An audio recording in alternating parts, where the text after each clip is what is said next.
السلام علیکم ورحمۃ اللہ وبرکاتہ۔ ناظرین، آج کی ویڈیو کا عنوان میدان تیہ ہے۔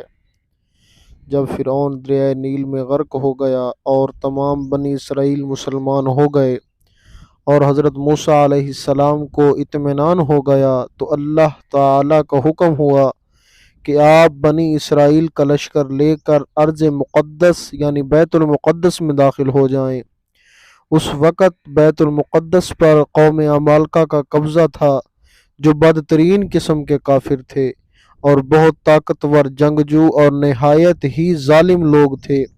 چنانچہ حضرت موسیٰ علیہ السلام 6 لاکھ بنی اسرائیل کو ہمراہ لے کر قوم عمالقہ سے جہاد کے لیے روانہ ہوئے، مگر جب بنی اسرائیل بیت المقدس کے قریب پہنچے تو ایک دم بزدل ہو گئے اور کہنے لگے کہ اس شہر میں جبارین عمالقہ ہیں جو بہت ہی زور آور اور زبردست ہیں، لہٰذا جب تک یہ لوگ شہر میں رہیں گے ہم ہرگز شہر میں داخل نہیں ہوں گے۔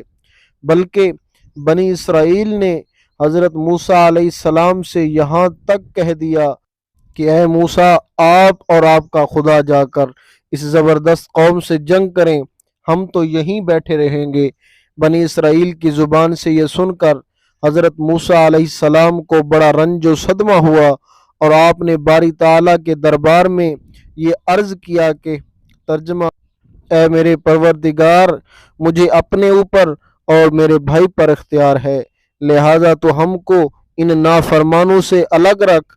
اس دعا پر اللہ عز و جل نے اپنے غضب و جلال کا اظہار کرتے ہوئے فرمایا کہ ترجمہ: وہ مقدس زمین ان لوگوں پر 40 برس تک حرام ہے، یہ لوگ زمین میں بھٹکتے پھریں گے، لہٰذا آپ ان نافرمانوں کا غم نہ کھائیں۔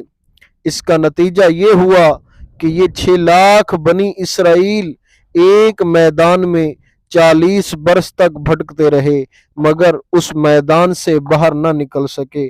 اسی میدان کا نام میدان تیہ ہے۔ اس میدان میں بنی اسرائیل کے کھانے کے لیے من و سلوہ نازل ہوا اور پتھر پر حضرت موسیٰ علیہ السلام نے اپنا عصا مار دیا تو پتھر میں سے 12 چشمے جاری ہو گئے۔ اس واقعے کو قرآن مجید نے بار بار مختلف عنوانوں کے ساتھ بیان فرمایا ہے، جس میں سے سورۃ مائدہ میں یہ واقعہ قدر تفصیل کے ساتھ مذکور ہوا ہے، جو بلا شبہ ایک عجیب الشان واقعہ ہے، جو بنی اسرائیل کی نافرمانیوں اور شرارتوں کی تعجب خیز اور حیرت انگیز داستان ہے۔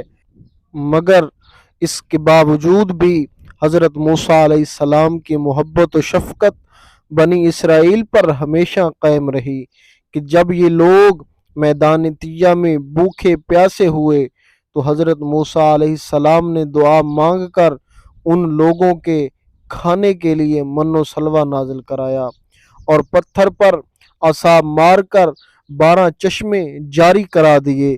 اس سے حضرت موسیٰ علیہ السلام کے صبر اور آپ کے حلم اور تحمل کا اندازہ کیا جا سکتا ہے۔ آپ جڑے رہیں ہمارے YouTube چینل کے ساتھ۔ اگلی ویڈیو تک کے لیے اللہ حافظ۔